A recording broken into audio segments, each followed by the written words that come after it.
இப்ப நடந்து கொண்டிருக்கிற இந்த போர் சம்பந்தமான செய்திகள உன்னிப்பா அவதானிச்சிருந்தீங்கன்னு சொன்னா, ஒரு விஷயத்த நீங்க பார்த்திருப்பீங்கன்னு சொல்லி நினைக்கிறேன். முதல் தடவையா இந்த மாதிரியான ஒரு தாக்குதல இந்த நாடு நடத்தியிருக்கு. முதல் தடவையா இந்த மாதிரியான ஒரு பேரழிவு இந்த நாட்டுல பதிவாகியிருக்குன்னு சொல்லி, அதிகம் பயன்படுத்தப்படுற அந்த சொல் அதிகம் பயன்படுத்தப்படுற ஒரு போரா இது மாறியிருக்கு. இதுக்கு முதல்ல எத்தனையோ தடவைகள் ஈரானுக்கும், இஸ்ரேலுக்கும் இடையில போர் நடந்திருக்கு. சமாதான முயற்சிகள் நடக்கும். கொஞ்ச காலத்துக்கு போர் இல்லாம இருக்கும். திரும்பவும் போர் ஆரம்பமாகிறது வழமையானது. இப்ப அந்த மாதிரி அமெரிக்கா, இஸ்ரேல், ஈரான் சம்பந்தப்பட்டிருக்கிற இந்த போர்ல முதல் தடவையா இந்த மாதிரியான ஒரு சம்பவம் பதிவாகி இருக்குன்னு சொல்லி அதிகம் பேசப்பட்டு வருது. அந்த மாதிரி இஸ்ரேல் இதுவரைக்கும் யாராலையும் தொட முடியாதுன்னு சொல்லி நம்பிக்கொண்டிருந்த, பெருமையா பார்த்து கொண்டிருந்த இஸ்ரேலினுடைய அணுசக்தி நகரத்தின் மேல ஒரு மைய பகுதி இதயம் சொல்லி வர்ணிக்கப்பட்ட இடத்தின் மேல ஈரான் நடத்தி இருக்கிற தாக்குதல் முதல் தடவையா அந்த நகரத்தின் மேல நடத்தப்பட்டிருக்கிற தாக்குதல்ல இதுவரைக்கும் சந்திக்காத ஒரு பேரழிவை இஸ்ரேல் சந்திச்சிருக்குன்னு சொல்லி இஸ்ரேல் தரப்புல இருந்து செய்திகள் வெளிவந்திருக்கு. இன்னைக்கு 23வது நாள் இன்னைக்கு என்ன நடந்திருக்குன்றத இன்னும் விளக்கமா இந்த வீடியோல பார்க்கலாம். கட்டார்ல இன்னைக்கு காலையில் அதிகாலையிலேயே ஒரு ஹெலிகாப்டர் விபத்துக்குள்ளாகி 7 பேர் உயிரிழந்த சம்பவம் பதிவாகி இருந்தது. கட்டாருடைய பாதுகாப்பு தரப்பும் துருக்கி பாதுகாப்பு தரப்பும் சேர்ந்து வளமையான ஒரு பயிற்சி நடவடிக்கையில் ஈடுபட்டு கொண்டிருந்த சந்தர்ப்பத்தில் தொழில்நுட்ப கோளாறு காரணமா அந்த ஹெலிகாப்டர் விபத்துக்குள்ளாகி கடல்ல விழுந்தது என்று சொல்லி 2 நாடுகளும் அறிவிச்சிருந்தது. 4 கட்டார் படை வீரர்கள் 4 பேரும் துருக்கியை சேர்ந்த பாதுகாப்பு தரப்பினுடைய ஒரு உறுப்பினரும் ஒரு பாதுகாப்பு நிறுவனத்தினுடைய துருக்கி பிரஜைகள் 2 பேரும் சொல்லி 7 பேர் இந்த விபத்தில் உயிரிழந்திருக்கிறாங்க. போருக்கும் இதுக்கும் இடையில எந்த விதமான தொடர்பும் கிடையாது. ஆனா இந்த காலகட்டத்தை பொறுத்த வரைக்கும் வழக்கம் போல இது போரோட சம்பந்தப்பட்டதா இருக்கலாம் என்ற மாதிரியான சோசியல் மீடியா பதிவுகளையும் சில இடங்கள்ல பார்க்க முடிஞ்சது. ஆனா 2 நாடுகளும் உறுதிப்படுத்தி இருக்கிற ஒரு விஷயம் தொழில்நுட்ப கோளாறு, இந்த போருக்கும் இதுக்கும் இடையில எந்த விதமான தொடர்பும் கிடையாது என்றது. அமெரிக்க ஜனாதிபதி டொனால்ட் ட்ரம்ப் ஈரானுக்கு 48 மணித்தியால காலக்கெடுவு அறிவிச்சிருந்தார். ஹோமோஸ் நீரின திறக்கப்படாட்டி 48 மணித்தியாலங்களுக்குள்ள ஹோமுஸ் நீரின திறக்கப்படாட்டி இதுவரைக்கும் சந்திக்காத ஒரு பேரழிவை ஈரான் சந்திக்கும். பவர் பிளான்ட் மேல தாக்குதல் நடத்தப்படும் ஒரு மிகப்பெரிய பவர் பிளான்ட் மின்சக்தி நிலையத்திலிருந்து இந்த அழிவை ஈரான் சந்திக்கிறதுக்கு தயாரா இருக்க வேண்டி இருக்கு என்ற மாதிரி அமெரிக்க ஜனாதிபதி டொனால்ட் ட்ரம்ப் எச்சரிக்கை விடுத்திருந்தார். ஹோமுஸ் நீரின மூடப்பட்டிருக்கிறதால ஒட்டுமொத்த உலகமே பாதிக்கப்பட்டிருக்கு. சில நாடுகளுக்கு அழைப்பு விடுக்கப்பட்டிருந்தது. நேட்டோ உறுப்பு நாடுகள் ட்ரம்ப்ட கோரிக்கையை நிராகரிச்சிருந்தது. இந்த போர்ல கலந்து கொள்ள முடியாது, இது அமெரிக்காவினுடைய இஸ்ரேலினுடைய போர் என்ற மாதிரி ட்ரம்புக்கு பதில் சொல்லப்பட்டிருந்தது. இப்ப கடைசியில என்ன செய்யறதுன்னு சொல்லி தெரியாம 48 மணித்தியால காலக்கெடு விதிக்கப்பட்டிருக்குன்னு சொல்லி ட்ரம்ப் அறிவிச்சிருக்கிறார். ஈரான் நேரப்படி செவ்வாய்க்கிழமை அதிகாலையில 4:15 4:10 இது முடிவுக்கு வருது என்ற மாதிரி சர்வதேச ஊடகங்கள் குறிப்பிட்டிருந்தது. அந்த நேரத்துக்கு பிறகு அமெரிக்க ஜனாதிபதி டொனால்ட் ட்ரம்ப் என்ன செய்ய போறார், எப்படியான ஒரு தாக்குதல் ஈரான் மேல இஸ்ரேலாலையும் அமெரிக்காவாலையும் நடத்தப்பட இருக்கின்றது இன்றைக்கு சர்வதேச ஊடகங்கள்ல அதிகம் பேசப்பட்டிருந்த ஒரு விஷயமா மாறி இருந்தது. இதை சாதாரணமான ஒரு எச்சரிக்கையாகவும் அறிவிப்பாகவும் கடந்து போகவும் முடியாது.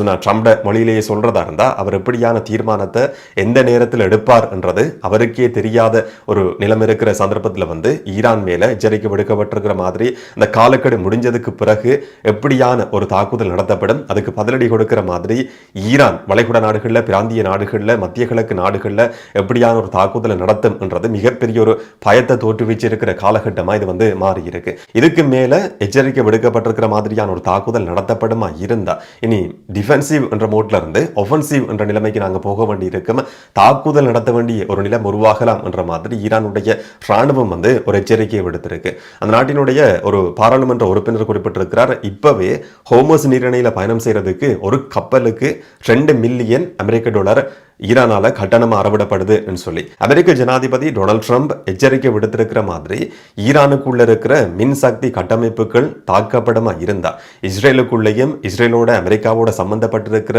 மின்சக்தி நிலையங்கள் இருக்க முடியும். தொழில்நுட்ப நிறுவனங்கள் கூட, அதுவும் குறிப்பா வளைகுடா நாடுகள், மத்திய கிழக்கு நாடுகள்ல இருக்கிற தொழில்நுட்ப நிறுவனங்கள், அமெரிக்கா சம்பந்தப்பட்டிருக்கிற தொழில்நுட்ப நிறுவனங்களும் தாக்கப்படும். அங்க இருக்கிற மின்சக்தி நிலையங்களும் தாக்கப்படும். மீள முடியாத ஒரு அளவுக்கு பாதிப்பு ஏற்படுத்துற மாதிரியான தாக்குதல் ஈரானால நடத்தப்படும்.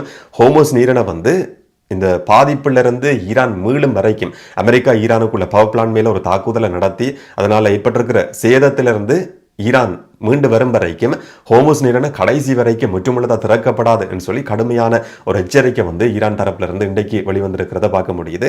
அமெரிக்க ஜனாதிபதி டொனால்ட் ட்ரம்ப் சொல்றதை கேட்டு ஈரான் செயற்பட போறது கிடையாதுன்றதுக்கான பல அறிவிப்புகள் ஈரான் தரப்புல இருந்து ஏற்கனவே வெளியிடப்பட்டிருக்கு. முதல் தடவையா இஸ்ரேலினுடைய நகர பகுதிக்குள், அதுவும் அணுசக்தி கட்டமைப்பினுடைய மைய புள்ளி என்று சொல்லி கருதப்படுற டிமோனா நகரத்தின் மேல நேற்றிரவு ஈரான் ஒரு தாக்குதல் நடத்தியிருந்தது. இதுவரைக்கும் இஸ்ரேலினுடைய இந்த அணுசக்தி நகரம் உக்ரம்னு சொல்லி வர்ணிக்கப்படுற டிமோனா மேல யாருமே ஈரான் கூட தாக்குதல் நடத்தினது கிடையாது. இத்தனை வருஷ காலகட்டத்தில் முதல் தடவையா இந்த மாதிரியான ஒரு தாக்குதல் நடத்தப்பட்டிருக்கிற முதல் சந்தர்ப்பமா இது வந்து பதிவாகி இருக்கு. என்று சொன்னா உலகத்துக்கே தெரிஞ்ச ஒரு ரகசியம் தான் இஸ்ரேலுக்குள்ள அணுவாயுதம் இருக்கின்றது. இதை பற்றி பேசுறதுக்கு உலக நாடுகள் முன்வராம இருக்குன்னு சொல்லி இன்றைக்கு ஒரு சில சர்வதேச ஊடகங்கள் குறிப்பிட்டிருந்தது. என்னதான் எங்கள்கிட்ட அணுசக்தி அணுவாயுதம் இல்லைன்னு சொல்லி இஸ்ரேல் தொடர்ச்சியா மரபு தெரிவிச்சு வந்தாலும் ஏற்கனவே அணுவாயுதத்தை வந்து இஸ்ரேல் தயாரிச்சு வச்சிருக்கு. அதனுடைய மைய பகுதி சொல்லி கருதப்படுறதுதான் டிமோனா சொல்லப்படுற அந்த நகரம். இப்ப தாக்குதல் நடத்தப்பட்டிருக்கிற இடத்துல இருந்து கிட்டத்தட்ட 10 தொடக்கம் 13 கிலோமீட்டர் தூரத்துல தான் இந்த அணுசக்தியோட சம்பந்தப்பட்டிருக்கிற கட்டமைப்புகள் ரகசியமான ஒரு செயற்பாட்டு மையம் சொல்லி கருதப்படுற யாருமே உள்ள போக முடியாத ஒரு நிலையம் வந்து இருந்து கொண்டிருக்கு. அந்த இடத்துல இருந்து 10-13 கிலோமீட்டர் தூரத்தில் இருக்கிற ஒரு நகர பகுதிக்குள்ள ஈரானுடைய மிசைல்கள் நேரடியா போய் விழுந்திருக்கிற முதல் சந்தர்ப்பமா இது வந்து பதிவாகி இருக்கு. இஸ்ரேல் வந்து இதுவரைக்கும் பெருமையா சொல்லி கொண்டிருந்தது ஏர் டிஃபென்ஸ் சிஸ்டம் இருக்கு, வான் பாதுகாப்பு கட்டமைப்புகள் இருக்குது, நேரடியா வந்து மிசைல்கள் விழ முடியாது. இதுவரைக்கும் சேதங்கள் ஏற்பட்டிருந்தாலும் இந்த மிசைல்கள் எல்லாம் ஏர் டிஃபென்ஸ் சிஸ்டம் மூலமா சுட்டு வீழ்த்தப்பட்டிருந்தது. அதனுடைய பாகங்கள் வந்து விழுந்ததுல தான் சில சேதங்கள் பதிவாகி இருக்கு, சிலர் காயமடைஞ்சிருக்கிறாங்கன்ற மாதிரி இஸ்ரேல் தரப்பில் இருந்து தொடர்ச்சியா சொல்லப்பட்டிருந்தது. ஆனா முதல் தடவையா இஸ்ரேலினுடைய நகர மைய பகுதிக்குள்ள ஈராண்ட 2 மிசைல்கள் போய் விழுந்தது இதுவரைக்கும் சந்திக்காத பெரிய ஒரு சேதத்தை நாங்கள் சந்திச்சிருக்கிறோம் சொல்லி இஸ்ரேல் தரப்பே அறிவிச்சிருக்கு. 200க்கும் அதிகமானவங்க காயமடைஞ்சிருக்கிறாங்கன்னு சொல்லி இஸ்ரேலினுடைய ஊடகங்கள் குறிப்பிட்டிருந்தது. 10க்கும் அதிகமானவர்கள் படுகாயமடைஞ்சிருக்கிறாங்க, உயிருக்கு போராடி கொண்டிருக்கிறாங்கன்ற மாதிரியான ஒரு நிலைமை வந்து இஸ்ரேலுக்குள்ள பதிவாகி இருக்கு. இந்த சம்பவத்தை வீடியோ எடுத்த இலங்கையர்கள் ஒரு சிலர் சம்பந்தமான செய்திகளும் இன்னைக்கு இலங்கையில பேசப்பட்டிருந்தது.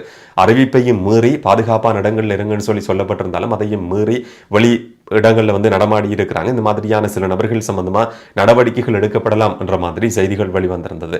சிலர் வந்து காயமடைஞ்சு வைத்தியசாலைகள்ல அனுமதிக்கப்பட்டிருக்கிறாங்க. அந்த தாக்குதல் நடத்தப்பட்டிருக்கிற இடத்துக்கு இஸ்ரேல் பிரதமர் பெஞ்சமின் நெட்டன்யாகு இன்றைக்கு பயணம் செய்திருக்கிறார். அந்த இடத்துக்கு போன சந்தர்ப்பத்தில் அவர் குறிப்பிட்ட ஒரு முக்கியமான விஷயம் தான், உலக நாடுகள் எல்லாமே இந்த போர்ல வந்து இஸ்ரேலோடையும் அமெரிக்காவோடையும் சேர்ந்து செயற்பட வேண்டியிருக்கும் என்றது. அமெரிக்காவும் இஸ்ரேலும் போராடி கொண்டிருக்கிறது எங்களுக்காக கிடையாது, உலக நாடுகளுக்காக, ஈரானுடைய அச்சுறுத்தல் எதிர்நோக்கிறதுக்காக தான் நாங்கள் 2 பேரும் 2 தரப்பும் வந்து சேர்ந்து போராடி கொண்டிருக்கிறோம். உங்களை பாதுகாக்கிறதா இருந்தா நீங்களும் எங்களோட வந்து இணைஞ்சு கொள்ளுங்க என்ற மாதிரி இஸ்ரேல் பிரதமர் பெஞ்சமின் நெட்டன்யாகு இன்னைக்கு வந்து ஒரு அழைப்பை விடுத்திருக்கிறார். அவர் சொல்றாரு, ஏற்கனவே வந்து சில நாடுகள் சாதகமான பதில சொல்லி இருக்காம இன்னும் ஒரு சில நாடுகள் எதிர்காலத்தில் வந்து இணைஞ்சு கொள்ளும் என்ற மாதிரி நான் எதிர்பார்க்கிறேன்னு சொல்லி இஸ்ரேல் பிரதமர் பெஞ்சமின் நெட்டன்யாகு இன்றைய நாளில் குறிப்பிட்டிருந்தார். பிரிட்டனுக்கு சொந்தமான டியாகோ கார்சியா தீவு மேல ஈரான் ஒரு தாக்குதல் நடத்துறதுக்கு 4000 கிலோமீட்டர் தூரத்தில் இருக்கிற தீவு மேல தாக்குதல் நடத்துறதுக்கு முயற்சி எடுத்தது என்ற மாதிரி நேற்றைய நாளில் ஒரு செய்தி வெளிவந்திருந்தது. அதுக்கு பிறகு ஈரான் தரப்பு அதை மறுப்பு தெரிவித்து அந்த மாதிரியான தாக்குதல் முயற்சி நடக்கவே இல்லைன்னு சொல்லி அறிவிச்சிருந்தது. ஆனால் இஸ்ரேல் பிரதமர் பெஞ்சமின் நெட்டன்யாகு குறிப்பிட்டிருந்தார், ஈரான் இருந்து கொண்டு 4000 கிலோமீட்டர் தூரத்தில் இருக்கிற ஒரு இடம் நோக்கி தாக்குதல் நடத்துறதுக்கு முயற்சி எடுக்கப்பட்டிருக்கு. இது எல்லா உலக நாடுகளுக்கும் ஈரான் விடுத்திருக்கிற ஒரு எச்சரிக்கையும் மறைமுகமான ஒரு செய்தியுமா பார்க்க வேண்டி இருக்கு. இதனால இந்த போர்ல வந்து எல்லா உலக நாடுகளும் எங்களோட சேர்ந்து செயற்பட வேண்டி இருக்கும் என்ற மாதிரி மற்ற நாடுகளுக்கும் இஸ்ரேல் பிரதமர் அழைப்பு விடுத்திருந்தார். பிரித்தானியாவுக்கு சொந்தமான இதுவரைக்கும் ஆஸ்திரேலியாவோட பெர்த்ல நிலைநிறுத்தி வைக்கப்பட்டிருந்த ஒரு நீர்மூழ்கி ஒரு சப்மெரின் வந்து அரபு கடலுக்கு இன்னைக்கு அனுப்பி வைக்கப்பட்டிருக்கு. அதுவும் சாதாரணமான ஒரு சப்மெரின் கிடையாது, நியூக்ளியர் பவர் இருக்கக்கூடிய சப்மெரின் வந்து ஆஸ்திரேலியாவில இருந்து அரபு கடலுக்கு அனுப்பி வைக்கப்பட்டிருக்கு என்ற ஒரு செய்தி வெளிவந்திருக்கு. ஹோமஸ் நீரிணைக்கு பக்கத்தில் இருக்கிற கடற்பரப்புக்கு இது வந்து அனுப்பி வைக்கப்பட்டிருக்கு. இந்த மாதிரியான ஒரு சம்பவம் பதிவாகி இருக்கிறதும் இதுதான் முதல் தடவை. இந்த போர்ல இந்த நீர்மூழ்கி சப்மெரின் வந்து பயன்படுத்தப்படுமா என்ற மாதிரியான ஒரு சந்தேகத்தை தோற்றுவிக்கிற செய்தியா இது வந்து மாறி இருக்கு. இன்னும் ஒரு பக்கம் மத்திய கிழக்கு நாடுகள் மேல ஈரான் நடத்தி கொண்டிருக்கிற தாக்குதல் வந்து தொடர்ச்சியாவே நடந்து கொண்டிருக்கு.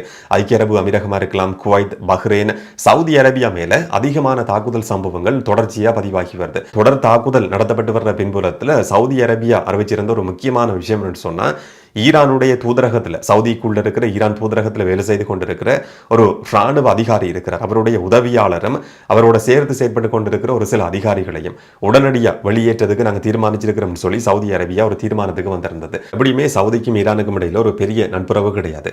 மத்திய கிழக்கு நாடுகள் சொல்லி பார்க்குற நேரத்தில் இந்த பிராந்தியத்தில் வந்து யார் பெரியவர் சொல்லி காட்டுறதுக்கான முயற்சி எடுக்கலாம், இல்லாட்டி எரிபொருள் வர்த்தகம் சம்பந்தப்பட்ட போட்டியா இருக்கலாம், இல்லாட்டி மதம் சம்பந்தப்பட்டிருக்கிற ஒரு பிரச்சனைன்னு சொல்லி சவுதிக்கும் ஈரானுக்கும் இடையில ஏற்கனவே நிறைய பிரச்சனைகள் இருந்தது. அந்த பிரச்சனைகளும் இதுக்கு பின்னால் அந்த மாதிரி தொடர் தாக்குதல் நடத்தப்பட்டதுக்கு பின்னால் ஒரு காரணமா இருக்க முடியுமான்னு சொல்லியும் யோசிக்க வேண்டியிருக்கு. என்று சொன்னா மற்ற வளைகுடா நாடுகள் சொல்லி பார்க்குற நேரத்தில் எல்லா நாடுகள் மேலேயும் தாக்குதல் நடத்தப்பட்டாலும் சவுதி மேல நடத்தப்பட்ட தாக்குதல் மட்டும் தொடர்ச்சியா இரவு பகலா நடந்து கொண்டிருக்கு. அப்ப இந்த போரை வந்து அமெரிக்காவினுடைய தளம் சவுதியில் இருக்கின்ற ஒரு காரணத்தை பயன்படுத்தி கொண்டு பழைய காரணங்களையும் வச்சுக்கொண்டு பழி வாங்குற மாதிரியான ஒரு முயற்சியிலையும் ஈரான் ஈடுபட்டு கொண்டிருக்கின்ற மாதிரியான ஒரு சந்தேகம் ஒரு பக்கம் இருக்கு. இன்னும் ஒரு பக்கம் சவுதி அரேபியாவை ஈரானுக்கு எதிராக தூண்டி விடுறதுக்காக இஸ்ரேலும் அமெரிக்காவும் சேர்ந்து கொண்டு சில ஏற்கனவே குற்றம் சாட்டப்படுற மாதிரியான ஃபோல்ஸ் பிளாக் அட்டாக் நடத்தப்படுதா என்ற மாதிரியான சந்தேகமும் இன்னும் ஒரு பக்கம் பேசப்படுது. இதுல எது உண்மைன்றது வெளியிலிருந்து பார்க்குற நம்மளை பொறுத்த வரைக்கும் தெரியாது. ஆனா மத்திய கிழக்கு நாடுகள் மேல ஈரானுடைய தாக்குதல் தொடர்ச்சியா இந்த சந்தர்ப்பத்திலையும் நடத்தப்பட்டு வருது. டொனால்ட் ட்ரம்பினுடைய அறிவிப்பு அந்த காலக்கெடு முடிஞ்சதுக்கு பிறகு என்ன நடக்கும் என்றதான் ஒட்டுமொத்த உலகமும் உன்னிப்பா அவதானிச்சு கொண்டிருக்கு. என்ன நடக்கும் என்றதை நாங்க பொறுத்திருந்து பார்க்கலாம். இதை பற்றி நீங்க என்ன நினைக்கிறீங்கன்றதை கமெண்ட்ல சொல்லுங்க. இன்னும் ஒரு வீடியோல இன்னும் ஒரு தகவலோட சந்திக்கலாம். வணக்கம்.